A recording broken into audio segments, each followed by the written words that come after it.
Okay. And we're live. We're live, Simos. How you doing, buddy? Happy New Year, It, REC it's Insiders. Good it's the. morning, Jazzy Faye. Good I gotta morning. say something, Simos. I gotta say something. As we were talking through text, you were telling me that you were going upstairs to get changed, and I'm glad that I'm not having breakfast or brunch. Like I'm not actually eating because I didn't need that visual. I love you, but I didn't need the visual first thing in the morning. But you look great. You got the beard all trimmed. Not like me. I look kind of scruffy still. I haven't even gotten a chance to get to the barber, and I'm hoping to get there today. But nice vest and nice little. It's a new background for you. It seems like. What are you in a different room in the house or what? Well, I switched the office around a bit Mm. to make more room. I put my whiteboard wasn't as accessible as I wanted it to be, and over the holidays, I did a whole lot of masterminding and uh, a bunch of whiteboards, anyways. So I Yeah, had to make some more room, and I like this setup a lot better. I like But the lighting's actually really nice in this. I like how your lighting is set up, buddy. I really like it. it's There's perfect. ones that And it's only one big ring light, so it's yeah. on top of me now. It's up here, The lighting's actually so it's definitely gotten better. It's definitely gotten well. better. Well, welcome to everybody. As my boy Simos already did welcome everyone. I'm just bringing up the Facebook feed right now just to see what's going on. Who's Jazz, are we on joining YouTube us? as well, bro?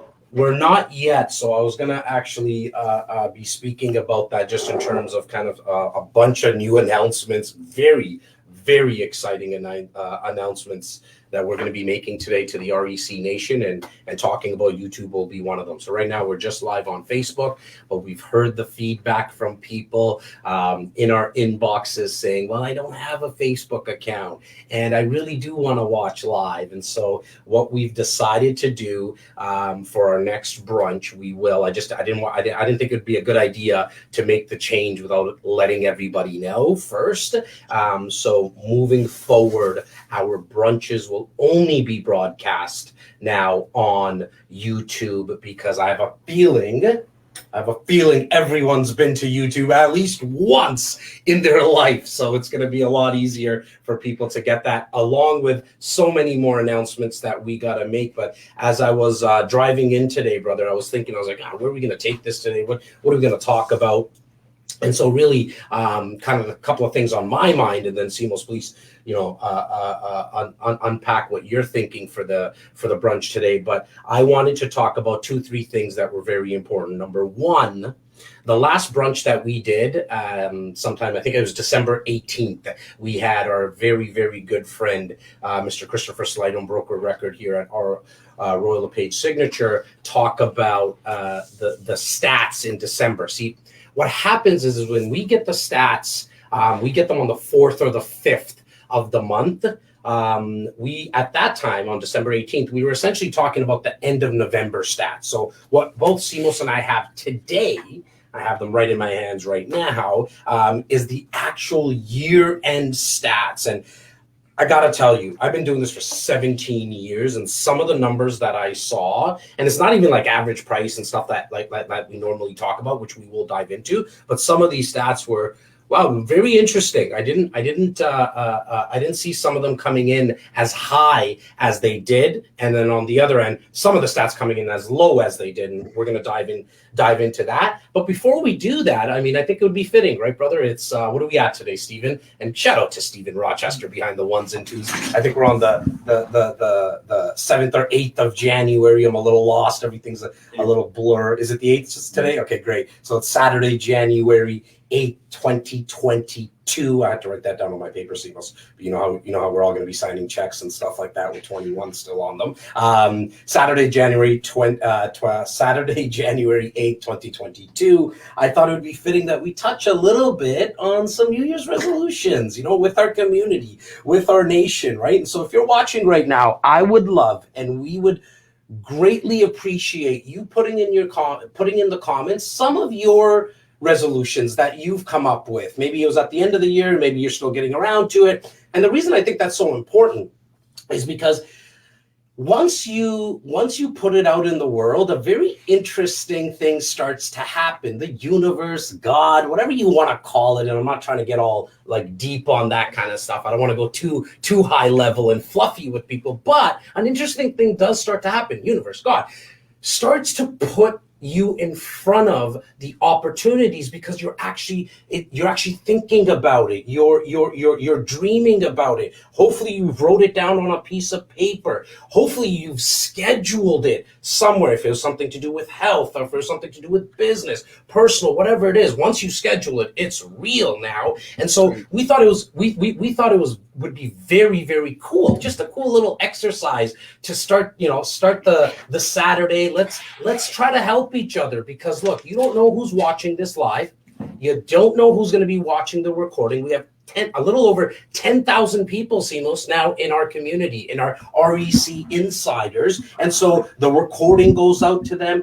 You might put something in the comments that someone else is thinking about. They wanted to perhaps do the same thing, or maybe they just know how to help with what you're looking into doing. And so please, we implore you right now, together, start putting in your resolutions in the comments. And it could be real estate stuff. It could be personal stuff. It could be business. Maybe you want to start a business. Look, between the two, I'm going to say good-looking guys. I'm going to say it. The two good-looking guys on the screen. I mean, we have a little over 5-6 businesses, a couple of them mutually together, a couple of them that I do on my own, and Simos does on his own. So we have some experience. We've hit our head against the wall in business for a very long time. In fact, we've had a lot more failures than we have had successes. I think it's the 4 or 5 major successes that we've had that have changed the course of our life, and probably changing the 40 to 50 failures. I would say it's 10 to 1. Hey, it might have been 40 to 50 just in December alone, buddy. Right? And so look, I think these 4 to 5 major successes we've had in business it definitely has changed the course of our life, and hopefully changed the course of our generations to come as well. The Takars and the Papailis clan, and hopefully our staff as well, right? I mean, we got some amazing people. I mentioned Steven. I mean, we got Tyler, who I know is in the comments right now. Big shout out to Tyler. Big announcement that we got to make that involves Tyler as well. Big shout out to Laura Stewart, our VP. Big shout out to Bobby Pume. And as always, the 54 CMOS realtors now, or could I be off? 54. I know. Well, there's 5 being onboarding. We'll be at 59 by the end of January. Oh, God. Wow. Amazing. Just amazing. So grateful and blessed. To the 59 realtors, I know some of you guys and gals are watching, or maybe just, as you're showing properties right now on a Saturday morning here in the Greater Toronto area, maybe listening to us in your car. We just want to say thank you for all the stuff that you guys do. So Jazzy, I want to touch on something that you said, because it's huge. If we're going to just touch on mindset, I wouldn't mind touching on mindset before we get into our real estate business and stats and all the other things. I think what you mentioned, you put something out there, you put it in a calendar, you put it in your schedule, you write it down, you goal it, you visualize it, vision boards. Everybody succeeds differently. Everybody learns differently. Everybody operates differently. And I think what is absolutely crucial to understand is that perception is reality. If you've ever read the monk, the Ferrari, like any of Robin Charbon's book, any book, they all the have monk who sold his Ferrari. The monk who sold his Ferrari. I've read them all. I love that author. I love the way he put it. It was early on. I was in my early 20s, so they were very easy to digest and easy to visualize in your head, the examples and all the things.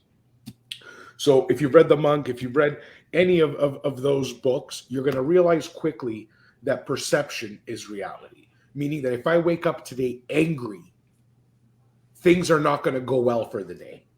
If I wake up happy, things are going to go very well today. If I wake up optimistic, motivated, driven, all the different emotions, touch it and feel, that's what becomes reality. So when you wake up knowing that today is going to be shit, let me assure you, you're going to have a shit day. Guaranteed, not maybe. Absolutely guaranteed. But when I woke up this morning today, knowing that I'm going to see.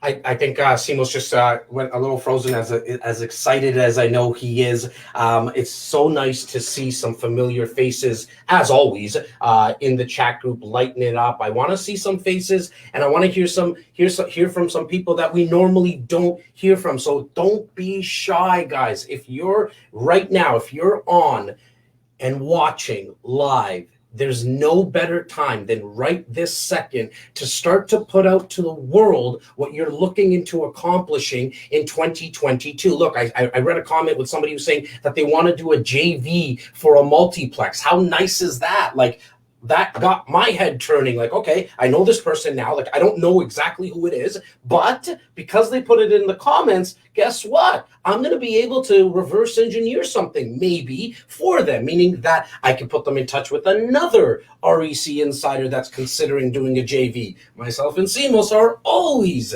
considering doing JVs. I see someone wanting to do, add another multiplex. I got that coming through again from Mr. William Clark. Big shout out to William Clark, who's doing a lot of stuff now that I see on Instagram and the Facebooks. Big shout out. Simos, you're back. Keep going, buddy. You got cut off on my end anyways, just talking about perception is reality. Nothing, man. I hope I'm coming through clearly now. Bottom line is you must start viewing your life from the lenses that you want your life to be. So if you are gonna sit around and not take action, don't expect anything to happen. I couldn't agree with you more, buddy. If you want to build a real estate portfolio, if you want to go on vacation to the Bahamas, if you want to visit Egypt, whatever it is, unless you start taking action steps for it, nothing's going to happen. If you don't believe in yourself, go into a support group where people empower each other. If you want to grow big biceps, you got to start hanging out with juice monkeys. It's just the way it is. You are the result of the people around you. You are the result of your own thoughts 100% of the time. So being it January, not that it matters, not that the universe knows what day it is, but you know what day it is. January 1st is man-made. But for all of us, no matter, I don't care who you are, it represents a new beginning. Every time, to the Jewish, to the Christians, to the Muslims, to the Indians, to everybody on planet Earth. When something dies, when the trees die and the leaves are coming out, it's a rebirth. Jan 1 is a rebirth. So call it what you will. If this is a date that means something to you, where you can start something fresh, let go of the old, this is where you do it. And everybody, and I can speak to us, Jazz, if anybody were to hit your phone or my phone or anyone for that matter in anywhere that we're associated with, you're going to find nothing but support. Why? Because that's what we do. And that's what I wanted to mention, right? I think like where we're at right now is at a place where our cups are full. Like, our cups are really, really full. We, as we mentioned, I mean, there's a bunch of more people coming on right now. We mentioned that in our businesses, we've had a lot more failures than we've had successes. However, our cups being overflowing now, like we really want to give back. And look, yes, we are a real estate organization. We do a lot of business, but that's not even what we're talking about right now. Like, we're not trying to only support you through your real estate transactions. I mean, at the end of the day, we have real estate books that are usually right behind me here on my shelves, where we teach people how to buy, sell, and invest on their own, or using their cousin Charlie. So, like, if you're new to our world, get ready for and get prepared for the fact that you probably have never come across two people like ourselves, as well as our team, meaning that we're giving away all the information. We're giving it away so you can do it on your own, or at least at bare minimum, you can make an informed quality decision yourself. We're here to help with your real estate stuff. But what we're talking about right now is let us know some of the other goals that you want to hit. What else do you want to accomplish in 2022? Because maybe I can't personally help you. Look, God knows I'm still trying to figure out how to lose a couple of extra pounds. So maybe I'm not the guy that's going to be talking about that, but I know somebody who knows somebody who knows somebody. You know, some of the younger people that might be watching right now, this might go over their head, but our Rolodexes are quite big at this point. And so we might be able to put you in touch with the right person that might change the course of your life, because for us, it's really been our network. Our net worth now in real estate, in stocks, and all the stuff that we're up to in business, our net worth has always, in our opinion, been determined by the network that we have. And so now what we really, really want to do in 2022 is make it the year of you. I'm not trying to have a bunch of play on words here, but what we're really trying to do is trying to reverse engineer what you're looking for. And as I mentioned, it might be some business, it might be some personal stuff. Please reach out to us. The best way to do that. I have an idea to make this more believable. Go ahead. I have an idea. The only reason we can sit here and speak this way today is because enough people put their belief in us to service them, which made us grow business-wise, financially, and human-wise. When somebody trusts you for so long and you're responsible and you have that much weight on your shoulders for so long, you change as a human being. A diamond is only made when there's immense pressure. It's not made because it's easy. It's carbon that's been pressure tested to shed. Not to say that we're diamonds, but I can assure you that we're on our way to becoming that. Why? Because I will not rest until I become a better version of myself. That's what I want to be. But let me do the tie-in that I interrupted Jazz for. If your resolution is a personal one or a business one or anything one, let real estate be the enabler that allows you to become the best version of yourself. And yesterday, Esther, I don't know if Jazz, you follow Esther on Instagram. Esther, the investor. Maybe. Okay, maybe, yeah. Anyways, school teacher or something like that. We've met a few times in random shows and network things. She put out a post yesterday, and I just love it because she's not a broker. She's an investor. She's looking to inspire people to do the same thing she did. She goes, you don't need 100 doors to be a respected real estate investor. All you need is a couple of doors to secure your literally your future. Because nobody needs 50 grand a month to be successful. All you need is 5-10 grand a month to be secure, to be able to never have to worry what happens, not have to worry about inflation. Especially if it's residual, right? If it's residual, right? Because that's real wealth, right? When you know what residual is, Jazzy? Yeah, for forget sure. Just cash flow. If we have, let's say, 5, 6, 7 properties, the market went up 20% last year across 5, 6 properties. What if it does it again this year? What if it goes up by 5% next year, 8% the year after?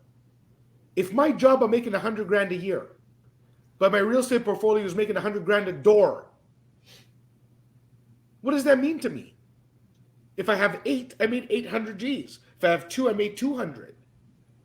What the hell are we talking about here? So it is, if you want to retire when you're 50, when you're 60, you want to start traveling the world when you're whatever your goals are, let real estate enable them. Make 1 or 2 moves at the least, because you have the support, you have the analysis, which we're going to get into, because we're not going to go on tangents all morning. But for the love of God, it's January. Make it your priority to get into this, to this game, to this racket we call real estate. It becomes a lifestyle very, very quickly, and you're going to love it. Well, look, it becomes one of the best drugs in the world, right? Once you do one door, you kind of get addicted.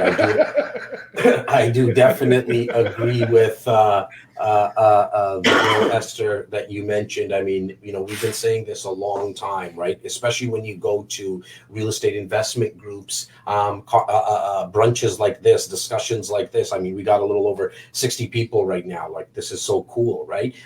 Please do us a favor as well. If you do get a lot of value from these brunches, let a friend know. Like, just let one friend know. If you let one person know that, and hopefully they'll let somebody know, you can see how big this can start to get. But we always talk about, when people go to real estate investment groups, there's a lot of conversations with the guy or the gal that's speaking on stage that does have 100 doors. But you mentioned a couple of doors or 3 doors or 4 doors. Man, like, Imagine you just get one door.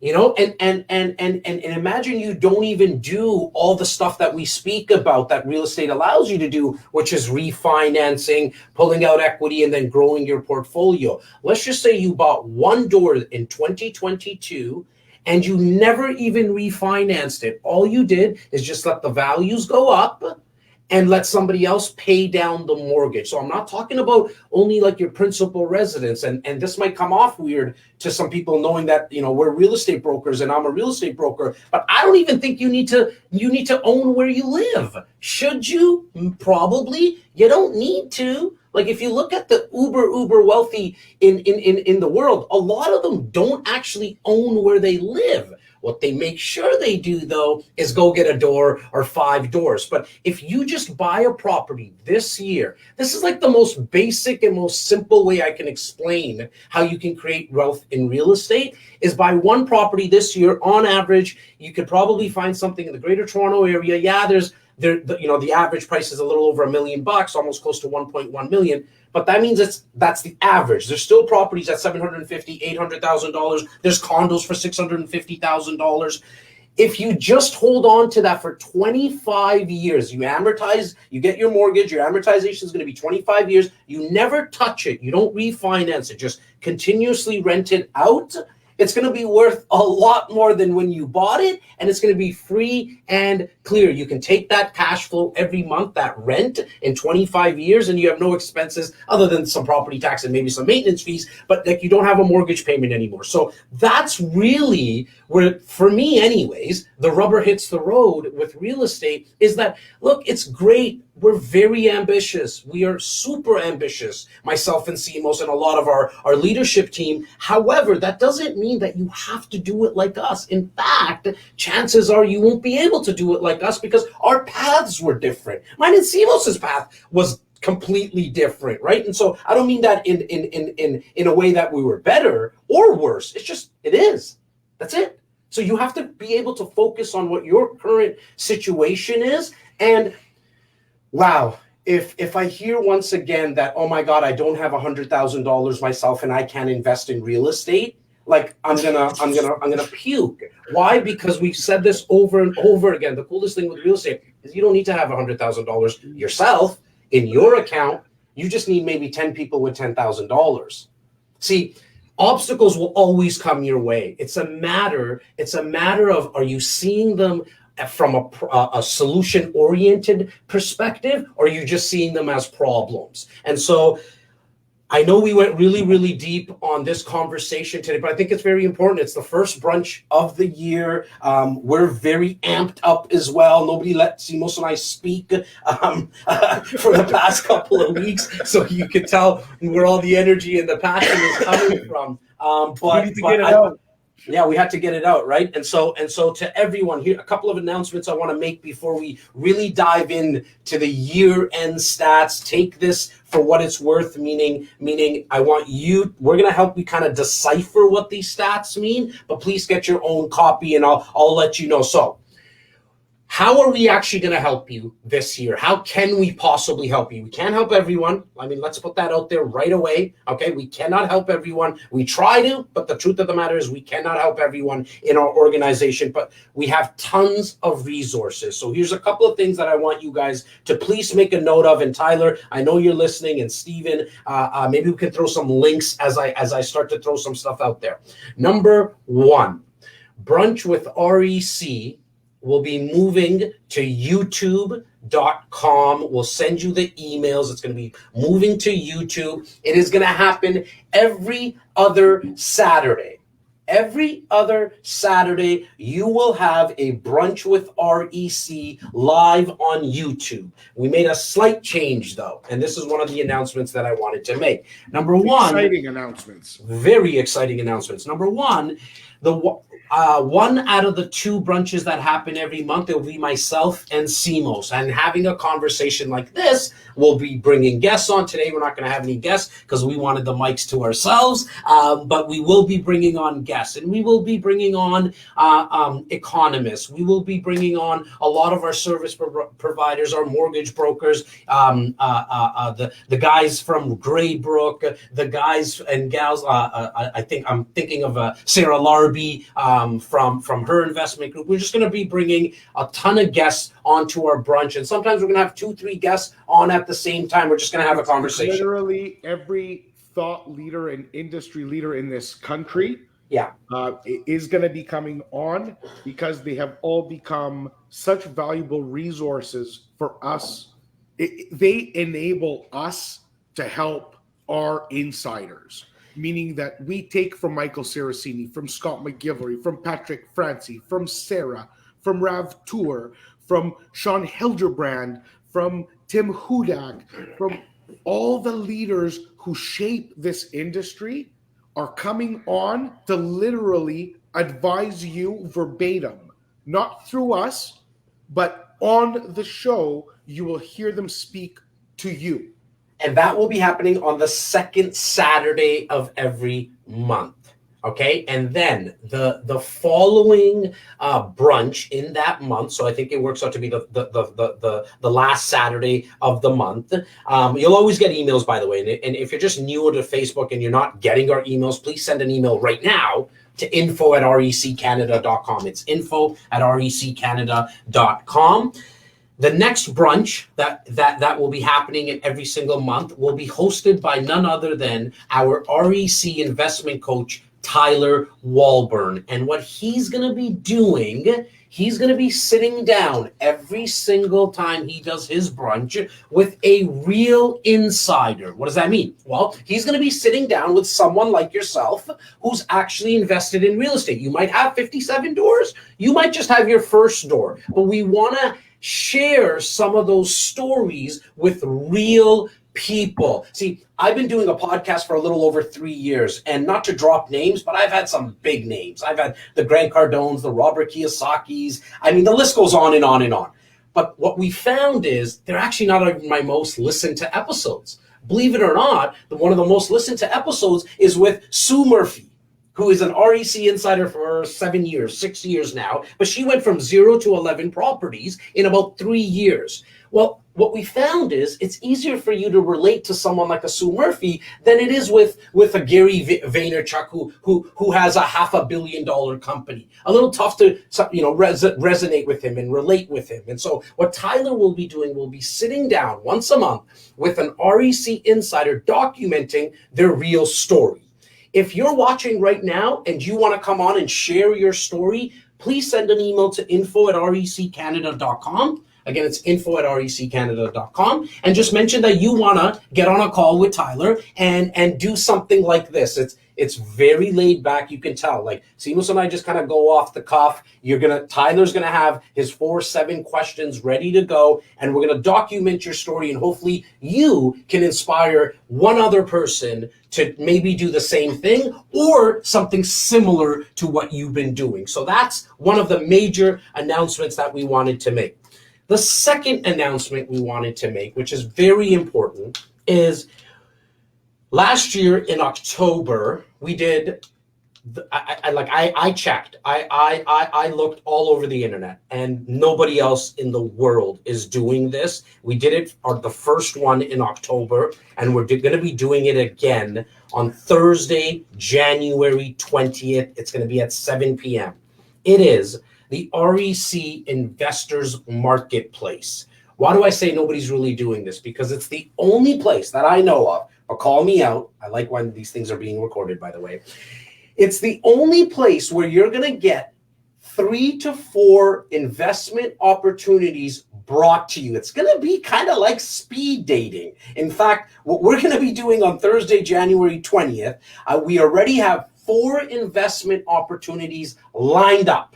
They're already lined up, ready to go. But that is not going to be live on Facebook or on YouTube. That is going to be a private link to our insiders only. So please go to recmarketplace.ca right now. Steven, Tyler, please put that in the comments. All you got to do, don't close this browser. Open up another browser if you're watching on a computer, or if you're watching on your phone, you can quickly just open up another tab on your phone. Go to recmarketplace.ca and make sure you register. This is going to be happening on Thursday, January 20th at 7 p.m. Guys, these 4 opportunities that we're bringing are exclusive to our investors. We're going to have anywhere from about 35 to 40 different types of ways that you can actually get involved in one of those 4 types of strategies. The best thing about these strategies, they're all different. So depending on what you want to do in your portfolio, you can decide from there. The one that we did in October, we had a little over 250 people that came on live, and at that time they initiated a little over $78 million worth of real estate in one day. In one day, a little over $78 million worth of real estate on our last marketplace was initiated. This is the place where you're going to take a lot of action. Our brunches, our podcasts, our Instagram profiles, our Facebook profiles are all education based. You get on a call with us, anybody who knows us, we educate, and educate. The marketplace, though, is for the people who are going to come on and actually want to take action that day, because we've heard you now. We've heard you for 17 years. You like us, you love us, some of you, and we love majority of you as well. But you've told us that, hey, love the education, but can you just tell me where to put my money? Where do I make some money in real estate? Bring us opportunities is what we've been hearing from you. So the marketplace on Thursday, January 20th is the place where you're going to get 4 opportunities, and I'm going to get it all done in less than an hour. That's my promise, I guess, to you, that I don't want to waste a lot of time. Stop breaking promises. Yeah, I know. Shoot for an hour. It counts in about an hour and a half. Because we're not going to go too far into some of these. Like I'm going to give everyone who's coming on to get share an opportunity. 15 minutes. I'm going to host it. I'm going to make sure I'm right to the point. That's not a time where I'm going to be going off on tangents. I'm not going to allow anybody to go on tangents that day. This is for you. Go to recmarketplace.ca and register right now, so at least you know your seat is saved. Remember, Patrick and Jay-Z, enjoy REC well. How do I find elements on how to structure? There's just a question that came in that we'll make sure that we get to. So that is our number 2 announcement. So Jazzy, just to kind of set up an expectation, the brunches are becoming 1 trillion% educational, meaning that every single one of our REC insiders can never expect to be sold on any of our educational events ever. Even though you have asked for opportunities at brunches, etc., it's not going to happen. And the reason is, these are the forums that we use to prepare you for opportunity, to educate you, for you to be able, with no pressure behind you, to be able to realize what it is you're looking for, what makes sense to you, and be able to analyze it. This is also very strategic for us. It's not a secret. The more power you have to make a decision, the easier it is for us to match you with the appropriate opportunity. Do you guys see where I'm going with this? The more you know, the better you are as an analyst, the more you get to know yourself and what you're comfortable with. So when you say, hi, I want to buy an income property versus do I do a pre-con? Well, you already know that you can't close an income property today, but you know based on your projection that you can close on a pre-con in 4 years. Or why would I wait for 4 years? In the case that you are qualified to buy an income property today, you should be buying 2 income properties today. But instead of starting from scratch and, I'm going to buy this and then realizing I can't get this, you already know. So this is the best, and this is all happening as a result of us learning. We started educating people because we liked it, and then it turned out it became the biggest, most sophisticated sorting yourself basket and process that we have ever witnessed. Well, look, I just know, like, we do a lot of stuff that is different and new. I think, like, a lot of people who know me personally, they know that I got 2 little boys, but my 3rd child is my podcast. That's something that I just I knew it was different and new. But this marketplace, the investors marketplace, is something that, like, we get messages on a regular basis. The one that we did, and the amount of real estate that got initiated that day, no one's doing it. We just know that it's not out there. And so I can't implore you guys enough to go get registered right now, recmarketplace.ca, because we're going to have 4 different opportunities, one in the turnkey bucket, one in the cash flow bucket, one as an RRSP investment. And we're going to have people who do, maybe 1 or 2 or 3 or 4, maybe whatever it is. We're not going to rush the process after you get all the information. I mean, a lot of this stuff is time sensitive. There's a massive sign behind me that says ready, fire, aim. And the reason it's really there is to remind us as real estate investors that you can pull the trigger, tie up property, and then do the due diligence afterwards. So you're going to hear a lot of that come on Thursday, January 20th. One other thing, because you said the word resources, and I just wrote it down on my piece of paper here, Simos, I wanted to make sure that people also get us on other platforms. Guys, we do a ungodly amount of content.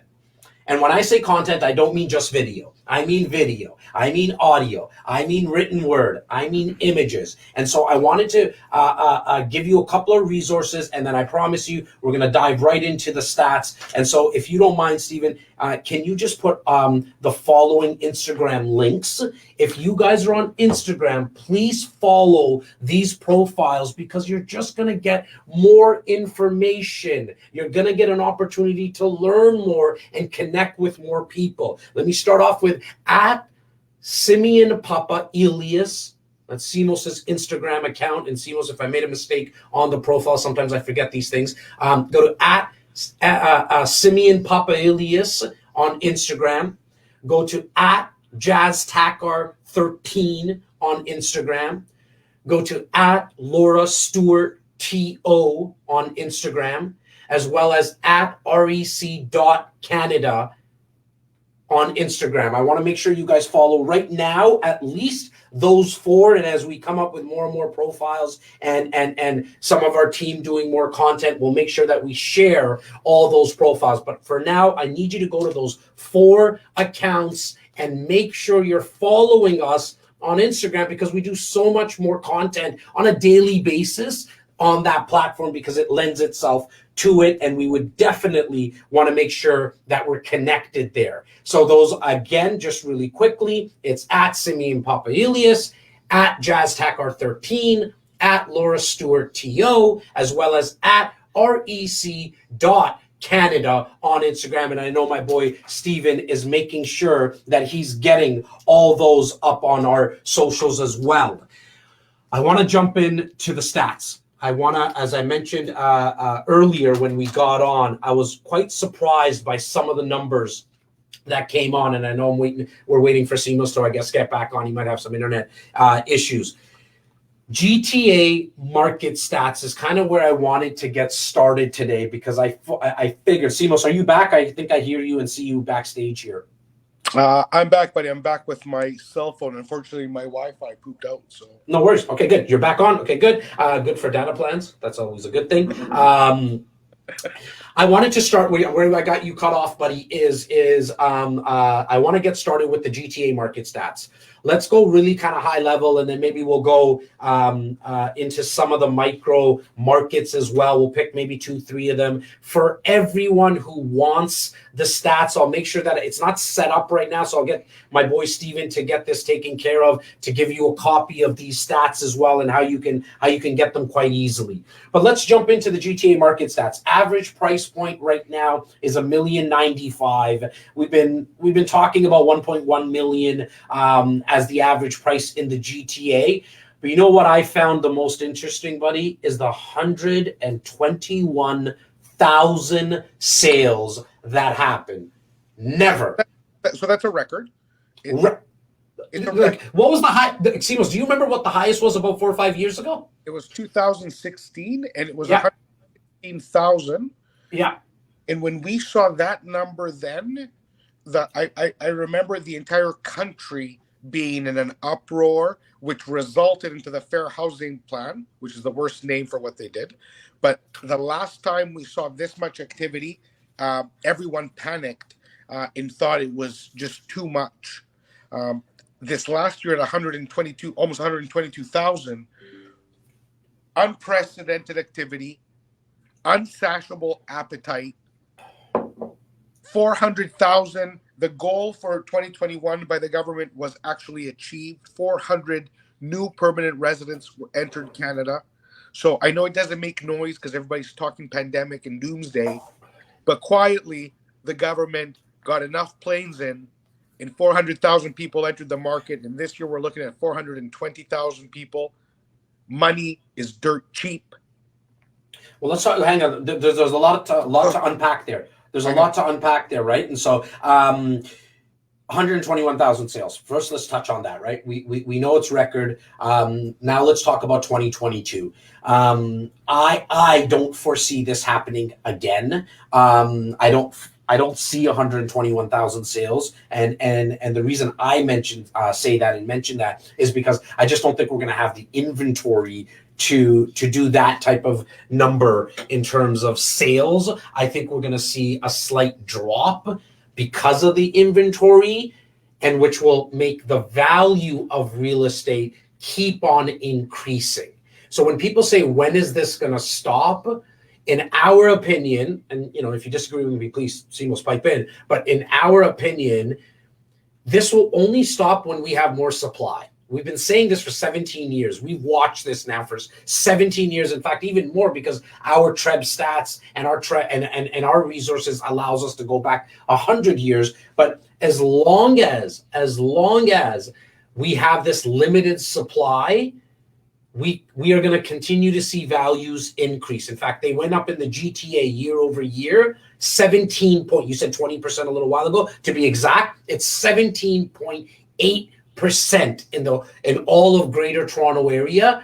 Is it going to continue to go at 17.8%? I don't know. I do see double-digit growth again, though, happening in 2022. What's your thoughts on that, Simos? I definitely. Well, I know there is going to be double-digit growth. I made my projection last month, and that was in the 12 to 13% range, if I remember correctly. I still stand by that number. And I definitely agree with you. To hit 120,000 sales, we need inventory. We had some decent inventory come online this year. Although there is... So the good news is, because I'm so connected to the new construction industry and the planning, the GTA, just because I follow it so intensely, I know there's a truckload of inventory coming, but it's 5 years away. So right now, I agree with you. You are correct with, I don't think we can hit 120,000, only because the supply is so constrained. And fortunately and unfortunately, it is going to drive prices double digit. And when we're talking about the average price being $1 million plus, it's going to make the market even more unaffordable to the general masses.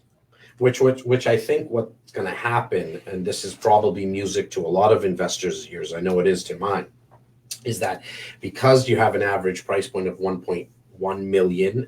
Now, keep in mind, in the GTA, the average price for condos is slightly a little above 700,000, but even a $700,000 price point for a lot of wannabe first-time home buyers, the guys and gals that were kind of on the fence, it's just become even that much more tougher for them to actually get into the market. And so the music to the ears of investors is that you're going to actually have more people looking into renting. You're going to have still that higher demand for people looking. You don't have the supply on the rental side is just as low. Like the supply problem, it filters down right to the tenants. There is not a lot of places for rent. We're seeing multiple offers again on rentals, people coming in with first and last month's rent, like in hand. They have certified checks. They're coming in hand. So what is that going to do to rental prices? It's going to go right back up again. I think overall in the GTA, we're going to see 7, 8, 9% increases in rent. Like I just think we're going to see that. Why? Because we just don't have a lot of supply. And so for investors, our customers who are tenants, I got some great news for you. You're going to have a lot more people in the market to choose from, a bigger pool of prospective tenants. So I also want to mention, because different listeners interpret the things we say differently. But Jazzy said it's music to our ears because we know there's a bigger tenant pool. They're going to be fighting for more units. To the investors' ears. To the investors' ears, right? To the investors. To the tenants.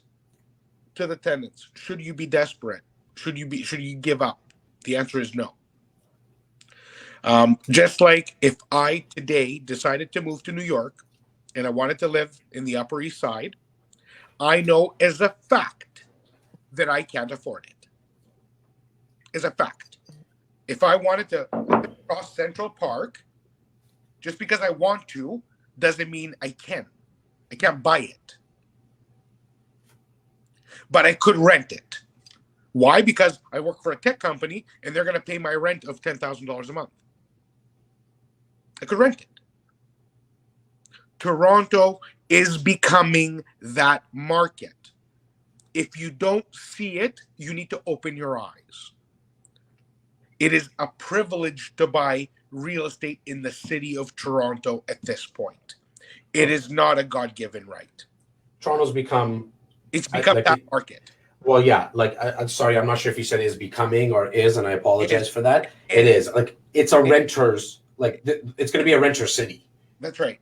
Right? Like, just period. Like, downtown Toronto and kind of the surrounding area, so certain pockets of Mississauga, I think, certain pockets of the East End, certain pockets like Oakville, like where you spent a lot of time. I mean, it's going to be a renter's city. It's and we've seen it everywhere. You mentioned like the Central Parks and the Upper East Side in Manhattan, but think about London, right? Think about Hong Kong and Paris. I'm only speaking to New York because most of us can relate to New York. London is actually 5x as bad as New York. So if people don't know, but they have certain districts. We're talking about $10,000 a foot. Hong Kong, $15,000 a foot. Singapore, $15,000 a foot. So there are markets and there are markets. And Toronto has become a global market. It has become a commodity of its own. Owning Toronto real estate is now a massive privilege. And we are seeing the average price per square foot of new construction right now. I'm going to talk about luxury product. I'm talking about average, good downtown product. You're starting at $1,500 a foot, period. Not $1,300. You're starting at $1,500 a foot. And that's why I think... To you, it's okay. And look, and I think as an investor, you have to sit back because, first and foremost, to anybody who's new in our world, yes, we're real estate brokers. Yes, we have this organization, but like, number one, we're investors first. Like, this is why we're in this business. And so Simos and I are always looking to see, okay, where's going to be the next place where we can get some growth, right? And on the flip side of that, sometimes even at a $1,500 a square foot price per square foot price tag in downtown Toronto, like, I mean, there's projects literally right now at that. Some might say, well, that's way too expensive. Look, we've been hearing that it's way too expensive at $500 price per square foot. Now, we got history and experience on our side, guys. For 17 years, when we were doing condos, probably around $450 price per square foot in the Distillery District.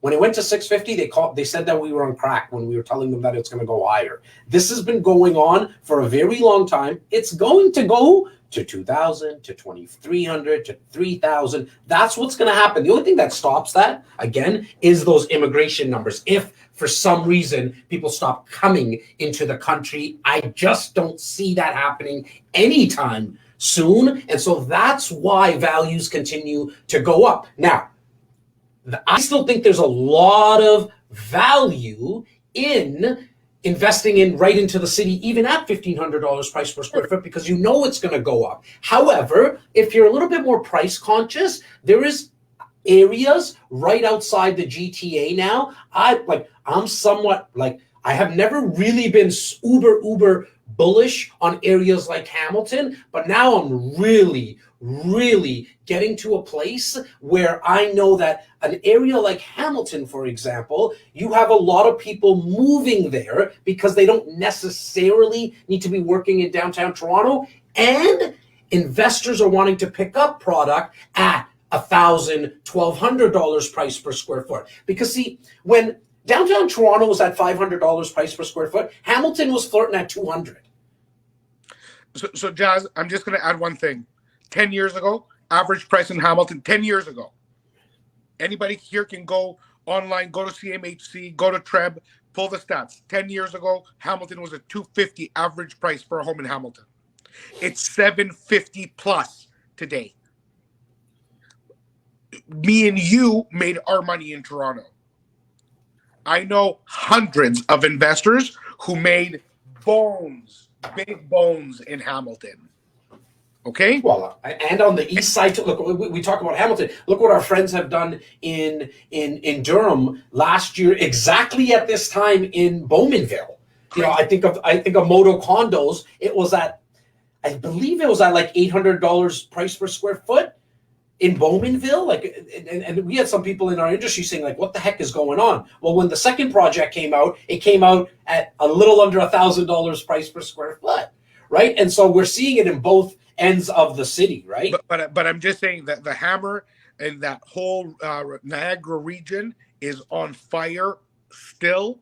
It is consistently one of the top 5 rated markets in the country to invest in, and you can assure yourselves that the REC, Simeon and Jazz specifically, have gotten their little claws in every development and every move that's being made in that region, and in very short order, all of you are going to have undisputed, unrivaled access to a truckload of opportunity, because that's what I do for a living.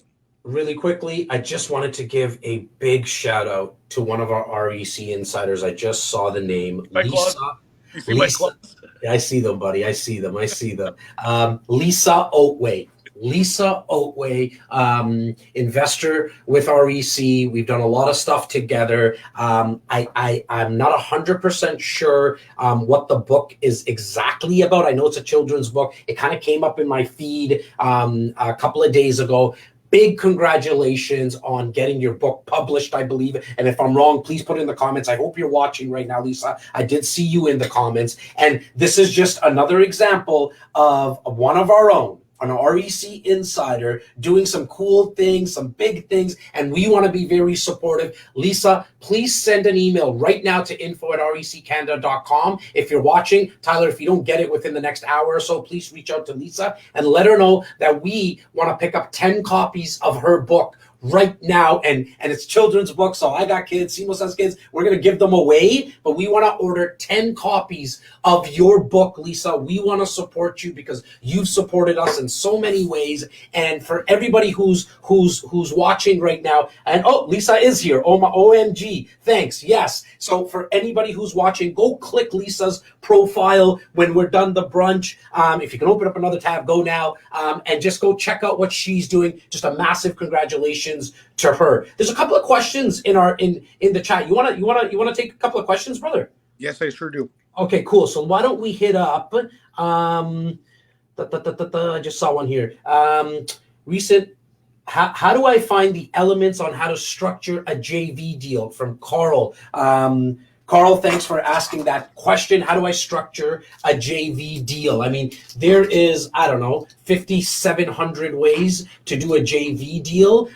What I would probably recommend first and foremost is sit down with a lawyer, get a trust agreement done, get a joint venture agreement. I mean, we have templates. Send us an email at info@reccanada.com. We'll give you some templates that we have, Carl, that we use like between myself and Simos that I use with my family, my two older brothers I do some investments with. Simos does investments with his sister and his brother as well. And so we can give you some templates there. But there is just so many ways that you can structure a joint venture deal. Like, I don't know if you're the money partner. I don't know if you're the working partner, meaning like, are you getting the financing? Maybe you're not even getting the financing, but you're the person who's bringing the cash. Someone else is bringing the money. To me, at the end of the day, a joint venture deal is it's all about negotiations. Like, there's times where Sinos and I put a deal together and maybe he deserves 10% more because he's going to actually do more of the work, or maybe because I'm putting it under my name from a financing perspective, I should get a 15-20% more, whatever it may be. There's just so many ways to skin that cat. Yeah, so just that, first and foremost, Carl, I see recent RAIN member with Patrick and JG. Thank you for being here. All RAIN members are cherished by the REC. You guys get great education. Nice to have you on REC Brunch. As Jazz said, every single one is night and day different. If you want some practical advice, start by listing the qualities that you're contributing to the JV and the qualities that your JV partner is bringing to the JV. So make 2 rows. I'm getting financing, or we're both getting financing. I have landlording experience. He has renovation experience. She has built the most beautiful homes in the country. We're going to use her name and her reputation. Everything tangible and intangible matters. So I would tell you the most practical thing to do is make 2 side-by-side lists of what you bring to the table, what your partner or partners bring to the table, and start allocating value accordingly. That is going to be your blueprint for your JV, because then any lawyer can translate that into legalese. But the terms have to be agreed upon by the partners. That's my advice to you. Jonathan says, what are your thoughts on the new report asking the government to go after taxing families who own a home with value over $1 million? I mean, my thoughts on that is anytime the government intervenes in anything, I mean, history, like in the real estate market anyways, they're just Band-Aids. They're just Band-Aids. So my thoughts around it is, if they actually end up doing it, which it's not a rule or it's not actually in effect as of yet. But even if they do, it will have a very, very low impact, in my opinion, because everything that the government's always done when it comes to the real estate industry, I'm just talking about the real estate industry specifically, it's never had a long-term effect in a negative way. Nothing. Because what's happened is we have people who are coming into the country. Like, let me use the example of the Toronto land transfer tax that came into effect probably sometime in 2008, 2009 is in my head. At that time, everyone was freaking out because you were going to get double taxed when you bought in Toronto. And everyone was saying, this is going to halt the values, that people are going to stop buying in Toronto and they're going to go to the Mississaugas. Yeah, people did it for 3 months. And then what happens, practically speaking, someone sits at home and says, honey, I need to be in Toronto. I want to be in Etobicoke. I want to be, in a certain area, in Toronto. I need to be downtown. And so people still bought. And so my thoughts on that tax, if it even actually happens, it will have a 2-3 maybe month stall. If it does, if there is a stall in actual sales, as investors, that's the time to go in, because then some people got scared. They put their hands in their pockets, and then you get this 2-3 month window, 2-month window, let's call it, where you don't have as many people looking into real estate. That's where you can go in and pick something up. My quick take on that, it would be a brutal mistake. $1 million, it's not 1974, so $1 million is not the rich people. Yeah. So I can't stand it. This is, again, another rule, potentially a federal tax that is aimed at Toronto. And I am sick and tired of seeing policymakers try to fix a region by punishing the country. $1 million is less than the average price in the city of Toronto, in the GTA. How dare you go after the average home? The only thing they're going to do, and mark my words, like in everything, when the potatoes go up at the farm in price, the French fries at McDonald's go up within a couple months. When the coffee beans in Ethiopia cost double to make, coffee goes up. When more taxes get hit to the landlord, the tenant rent goes up. When levies get charged to developers, prices of homes go up. The consumer will pay for everything always, because that's how the consumer chain works. So the government doing this will do nothing more than what their last thing did, which was the Ontario Fair Housing Plan. It drove prices high after exactly what Jazz said. It went into a 1-year lull, but within 1 year, not only did it come back, it came back harder, and rents went up. So what fair housing plan? What was fair about that? The government took another cash cow, and the tenant and the owner of the home paid for it, like always. So Now, hope to God, to Jonathan V's point, that it does not come through. It's another completely misguided and misconstrued Band-Aid, exactly what Jazz called it, that is only going to hurt the pocket of the consumer.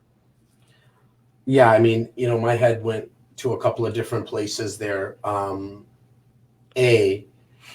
think what protected us personally, like our families and our businesses, as of March 2020, when the government kind of decided that we're going into a lockdown. We have staff, and so we needed to make sure that the staff was safe. But I think both of us, as you and I got on a quick phone call, we said what we've been saying to each other, and what we've been put out through content, which is, at the end of the day, no one's going to take care of your finances better than you.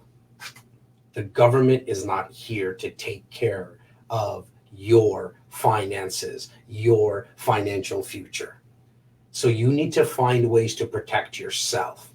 And when Simos was speaking about Ethiopian coffee beans and the dollar store not really being the dollar store anymore, it should be called the $2 store. $4. Or $4, as Steven says in the back end, because he probably went there and saw something for $4. That's a scary word, and it's the silent killer, which is known as inflation. That's right. And so there's really only a few ways to protect yourself against inflation. Number one is start a business. Why? Because as inflation goes up, you can also increase the price of your product or service. It's a great way to protect yourself against inflation. Number two is real estate. Because see, inflation right now in Canada, let's call it 4.5%. Some say 4.2, some say 4.8. Let's call it 4.5%. Real estate gives you a rate of return of anywhere from 28 to 30% year over year return. So you're protecting yourself against inflation. If you're leaving money in your bank account right now, it's losing you money. And then the number three way is, if it's not real estate, protect yourself against inflation with investing into some other type of asset. It doesn't matter what it is, just make sure it's an asset, i.e. stocks, mutual funds, crypto, Bitcoin, whatever it is.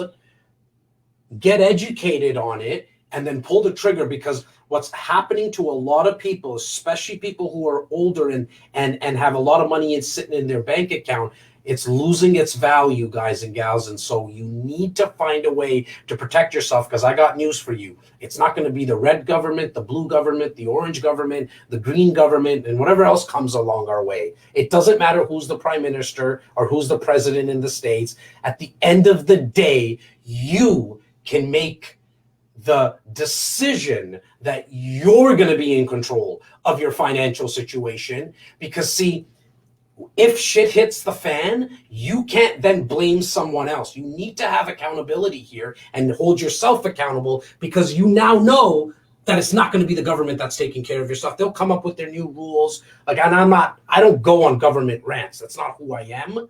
And I don't go political. It doesn't matter what side of the aisle you're on to It really me. doesn't. Because It doesn't. At the end of the day, it just doesn't matter. Like, we've heard this for so long. If the red government gets in power, I'm leaving Canada. Bullshit. Nobody left. If, you know what I mean? If Trump becomes president, I'm going to leave. Nobody left. Nobody actually does it. Right? And so what does that mean? That you can actually take control. And inflation is real, guys. Like, this is at 4.5% and going higher. We know what's happening at the gas pumps. We know what's happening with bread and eggs and milk. I've all been to the grocery store, Jazzy, and what used to be 200 5 years ago became 300. Where, like, I'm telling you, my family of 4, which eats at home, I would say 75%.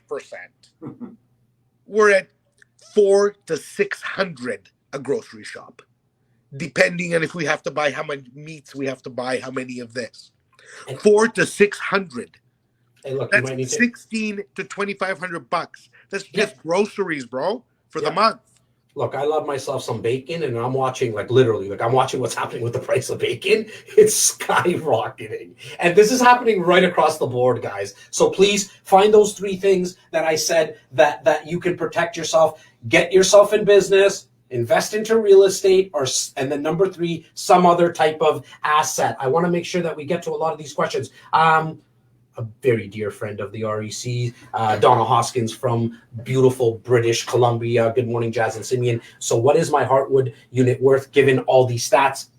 I think from a Heartwood perspective, right at in Leslieville, in downtown Toronto, if you compare it, Donna, to other new build condos that are coming out in the market, I think it's safe to say you're right in that 1,400 price per square foot. But in terms of like an actual number, what we need to do, and I know either we're in the process of setting it up or it's already happened, so just don't quote me on that, is that we need to get an appraiser sent in, because when it comes to getting financing, at the end of the day, the lender is going to send their own appraiser in. So why don't we just get that done? I know, Simos, you're probably making a note of, it looks like you're writing something on your piece of paper there.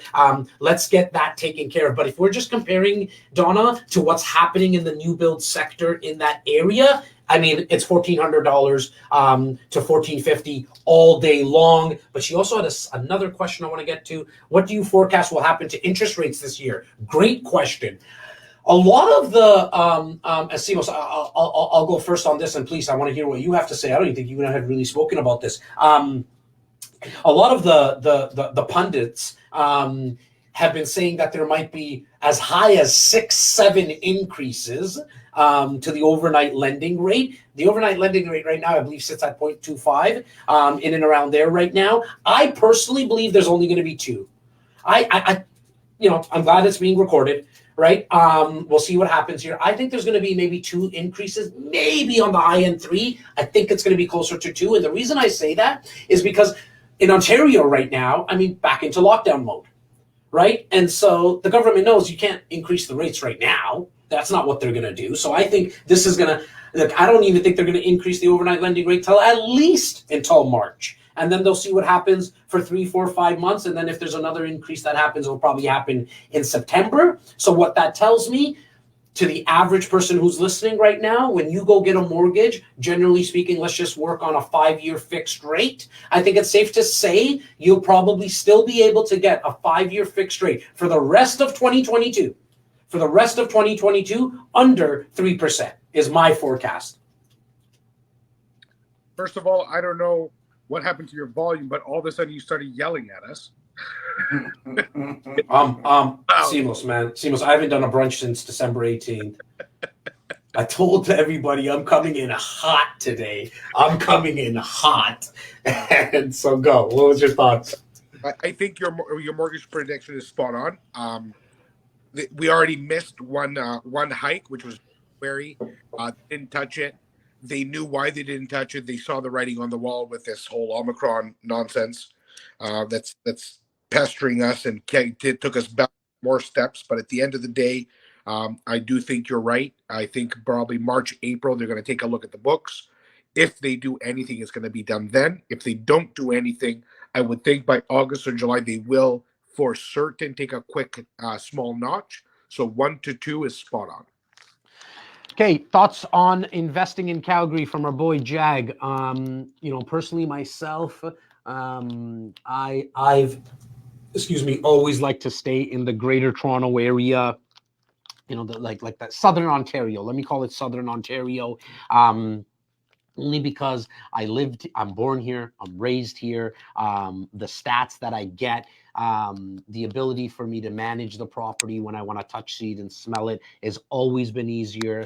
The Calgarys and the Edmontons of the world have concerned me personally in the past because of the cyclical nature of the industry that really dominates that province, which is oil. And so for me personally, there's been too many highs and too many lows. I don't mind the ups and downs. I just don't like the aggressive highs and the aggressive lows. Even in the GTA, 17.8%. That's not something that I personally like. I like that. I've always been the tortoise, that little turtle in the race, like nice, slow and steady, has always allowed me to create a lot of wealth and just win in business and in life. But when you go into the Albertas of the world, you see those massive gains and then you see those massive depths. Now, I'm starting to slightly change my tune of late because I'm starting to see some interesting stuff happen in specifically Edmonton with purpose-built duplexes that are coming on the market, and the fact that there's no real, and correct me if I'm wrong, Seamus, because you're born and raised there in Red Deer specifically, like the rental guidelines, like there's just no rent control there, right? And so that always, obviously as an investor, and I get the tenant side, but as an investor, excites me. What's your thoughts on Calgary, brother? Listen, there is a bunch of benefits to investing in Alberta. First and foremost, 5% HST. There is no land transfer tax. There is no rent control. So right off the bat, it's a much more landlord-friendly environment than Ontario. Okay? So that's first. But what Jazz said about the cyclical nature of the oil and gas industry, the highs and the lows, that's called volatility. And it's an investor's nightmare. Has it gotten better? The answer is yes, because Alberta is slowly starting to change its tune, investing in technology, investing in corporate companies to come and establish themselves in Alberta by giving them tax breaks. So Calgary specifically, they have a very, very, very progressive mayor who is one of Jazz's paisans. He has had tremendous success in bringing companies to Calgary, and Calgary is getting better. Is Calgary a great place to invest? I am watching closely. I am analyzing closely. I have seen a lot of what appear to be gems on paper, looked at the due diligence, and they were absolute dogs that were masquerading around as great investments because of a rental guarantee. After the rental guarantee, you would get shredded because the market was nowhere remotely close to where it needed to be to cover. So I need you guys all, just like Ontario, just like anywhere else. Hype doesn't build portfolios. Real estate builds portfolios based on fundamentals, jobs, and everything else that we always talk about. So does Calgary have opportunities right now? The answer is yes. We are investigating them. We're trying to pull out some scalable, decent opportunities. And also, wink, what Jazz wink, said wink. about Edmonton. Seamus, really quickly, wink, wink. Make sure that you're registered for the REC Investor Marketplace at recmarketplace.ca. You just never know what we're bringing. There is going to be 4 opportunities, and all you got to do is register at recmarketplace.ca. Continue, brother. Jazz was saying about Edmonton. Edmonton is still a better place to invest in Calgary overall. I'm not going to compare one to another. I don't care to talk nonsense. There's always a greatest opportunity of all time in Calgary, just like it could be in Red Deer, just like it could be in New York or whatever. But overall, Edmonton is a much more diversified economic scene. It's more established. meaning that the new areas being built out are based on infrastructure already existing that's strong, meaning they have strong commercial and retail markets, excellent geography, excellent infrastructure from roads and commuting. They did a ring road around Edmonton that is second to none. You can literally get around Edmonton within 30 minutes from end to end anywhere. Smart city, good city, and not to talk nonsense, but me and Jazz are personally looking into it for us as well. Like we have great partners out there in Mr. Pratt. Warren is fantastic, and we're going Natasha Phipps in Calgary too, in to Calgary as well. Calgary. We have a lot of great partners out there that we're going to be consulting with. We are personally looking at those markets for investment as well. So yes, keep your eyes open, but heed caution, heed to the market fundamentals, especially when you're leaving home, because you cannot just fly out there for $20. It's going to cost you $2,000 every time there's alarms at the door. And look, and depending on what you're looking for in your portfolio, I mean, you're talking to two guys right now that we use real estate to create long-term wealth. And to us, wealth consists of not just cash flow. Because I know a lot of investors, because we just have so many conversations, are only looking at cash flow because that's what they've been taught. And not that there's anything wrong with it, but that's just one part of a 4 to 5 course meal, right? And so you want to look at passive appreciation. Where do you know that there's consistent growth? For us, it's always been the Southern Ontario market. We just know that there's been consistent growth here. Why? Because 50% of the people that come into the country, they want to come to the Southern Ontario market. Like, Yep. We're not like geniuses. We don't need to be geniuses on this. You just look at some black and white numbers, right? And so you know that the people want to come to Southern Ontario. That's what makes the values go up here in this market. But then you also want to look at, okay, where's there a massive pool of tenants? Well, where's all the people coming? So same thing. So now you know you're going to get that mortgage pay down consistently, and you're not always going to be worried about, I need to find a tenant. Like, you know, in some of these like other provinces, yeah, you might get someone who rents one of your properties higher than market rent, but one time. But then when you need to do it again, you don't have as many people to cherry pick from, right? And then like the whole aspect of creating wealth in real estate, for us, the biggest thing is tax advantages, right? And so I'm kind of going off on a tangent here. I always want to bring that conversation back because it's so important to understand that it's not just about cash flow. I mean, cash flow is great. However, you got to look at all the other ways that you're winning in real estate. Got a good question here. I believe it's Shari. I hope I didn't butcher that. What's your take on blind bidding situation in Toronto? We've been consistently outbid even after several aggressive offers. So you must go take that one first. Yeah. So Shari, I have a team of 50 plus agents at this point, literally at battle every day. Every single day. What is our take on blind bidding? We don't have a choice. There is one home and 20 buyers. There's one home and 6 buyers. There's one home and 8 buyers. So it's not going anywhere fast. The government made a point of speaking to it to take it away.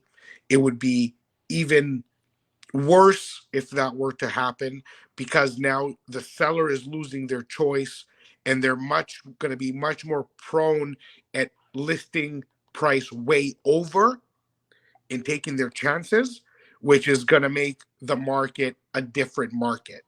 So my take on it is the only tool that allows market to dictate market. It gives you the opportunity. You called it aggressive.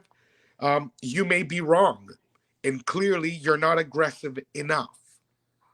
Or the agent you're dealing with, whether it's one of my own agents or a different agent, needs to be better prepared and understand the limitations of the neighborhood. I'm not saying you need to overpay. I'm saying you need to pay what the home is worth because someone else did.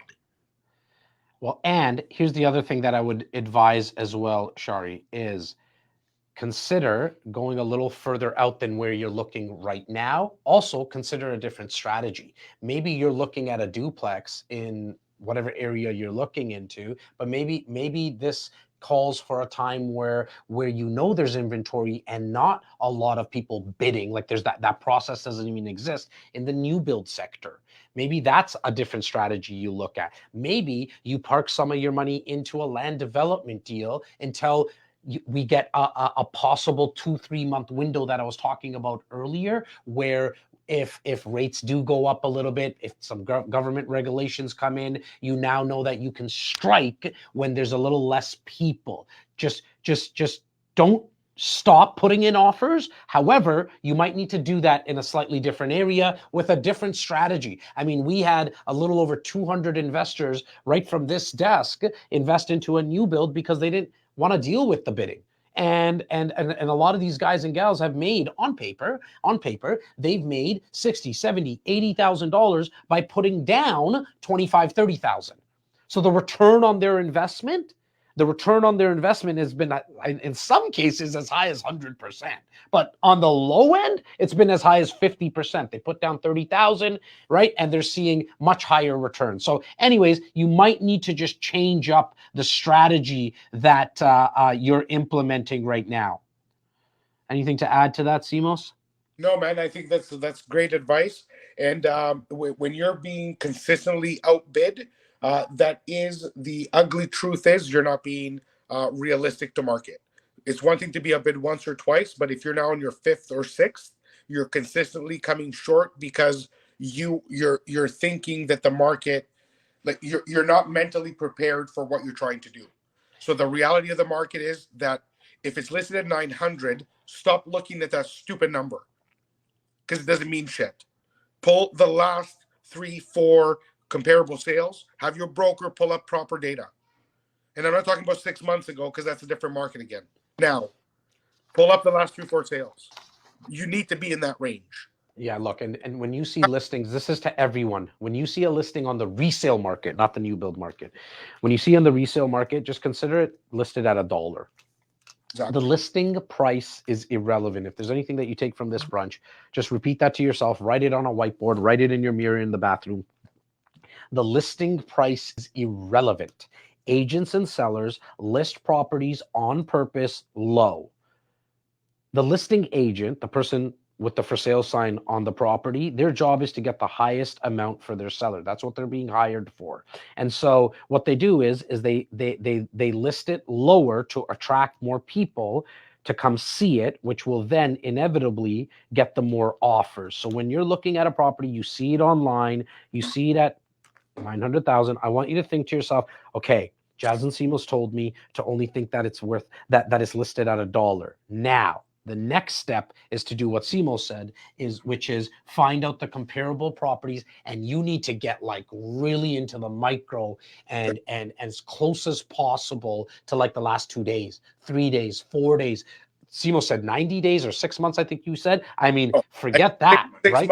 Garbage. It's too long, right? That's what I'm saying. It's too long. Like I actually think in some areas, in some pockets, 30 days is too long, right? It's just too long nowadays. And so just keep that into consideration. Been exploring all these. Shari comes back to us. We've also been looking at a number of the strategies you've suggested, hoping we'll be successful in 2022. All the best to you, Shari. Glad that we can bring some value to you today. Gregory Munshaw, how you doing? This is your first. Hey, Simos, this is his first brunch. I don't know if to take that as an insult, to be grateful for it. I'm probably going to go the grateful route. We love you, Gregory. He said it won't be his last. It better not. I'm shocked out of my brains. This is your first brunch. Within the last couple of weeks, anyways. Yeah. Okay, good. That's why he's probably here. Good job. Guys, from an investor standpoint, fixed or variable, which do you prefer? I mean, look, if you like to sleep well at night and you're not somebody who's risk adverse, always go fixed and go to sleep well at night. And don't worry about the rates going up and down. Over a 30, 40-year period, black and white numbers, the variable rate always wins out. It's always stayed lower than a fixed rate. Us, we like going the variable rate because we don't mind a little bit of uneasiness if the rates go up. We know over the long period, a variable rate is gonna win out, especially in today's day and age. I mean, I think we're looking at 2%. I was talking to Chris D'Souza, one of our mortgage experts, and I think he's working on a deal with one of our clients, and they're going to be looking at a variable at like 2.1%. And so my personal answer to you, Nat, is that go with variable because you will win over time. However, if you're going to be sweating and freaking out, then just put yourself to sleep at night very easily and go with a fixed rate. Simos? Variable all the way, no matter what. The data is overwhelming at this point. We don't expect much movement. When we're talking about mortgage rates, you're always making a 3 to 5, 80% of the time, 98% of the time, you're making a 3 to 5 year decision, not a 20-year decision. Don't confuse your term with your amortization. Your term is anywhere typically between 3 and 5 years. And right now, we know as a fact that mortgage rates are going to stay low. It's not maybe, for sure. There's way too many economic problems for them to raise rents. Stick to variables right now if you can. But again, to Jazz's point, if you can't sleep at night, lock it in. But then don't shop rates. So if you're shopping variable is winning and has been winning, stick to variable. Guys, Simos, we were going to try to keep these brunches to an hour. Obviously, it's the first one. We had a lot to talk about. We went a little close to almost an hour and a half. I think I just want to end this off with reminding everyone of Thursday, January 20th. It's the REC Investors Marketplace at 7 p.m. It's the only place, it's the only type of event that exists where you're going to be able to take action on investment opportunities that day. However, we're not bringing you one, not two, not three. We're bringing you 4 different investment strategies which you can take action on. Please go to recmarketplace.ca and go register. There's no cost to register, obviously, and we're hoping to initiate a little over $100 million of real estate that day. Let's see how it goes. A lot of our insiders have been with us for a very long time, a little over 10,000 of them. We know what they're capable of doing, and this is all about actually creating wealth. They're going to be turnkey opportunities, cash flowing opportunities, managed for you properties, as well as RRSP investments. I think you're going to be very, very surprised on the selection of and the variety of these type of opportunities, but you gotta register. You gotta register to get your ticket. It's Thursday, January 20th at 7 p.m. We're gonna keep it very, very tight, guys. It's gonna be about an hour, and you're gonna have an opportunity to start the year ahead of everyone else. Period.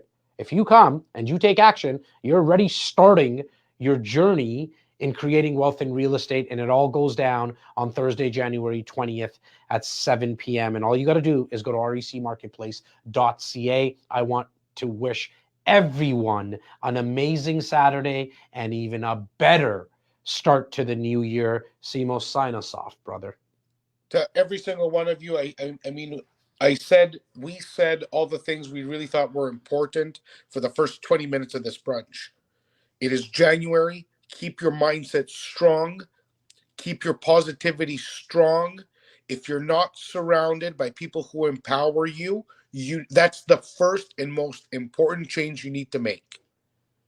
Set up your goals, write them down, schedule action items, get involved, start evolving by making all the things that are important to you real. I hope everyone has a killer, amazing year full of health and full of the building blocks to change or enforce the direction that you're already on. I know we are for sure taking amazing steps this year. Jazz and I are going into the multifamily route. So are we going to document it? More than likely. We really like cameras. But we're going in, like, we're already looking at some crazy properties. You want to invest with us? By all means do. You want to copy us? By all means do. You want tips? This is what it's for. I wish everyone an amazing Saturday. And we'll see you early February with how the marketplace went. We'll keep you in with all our amazing evolutions from our client perspective.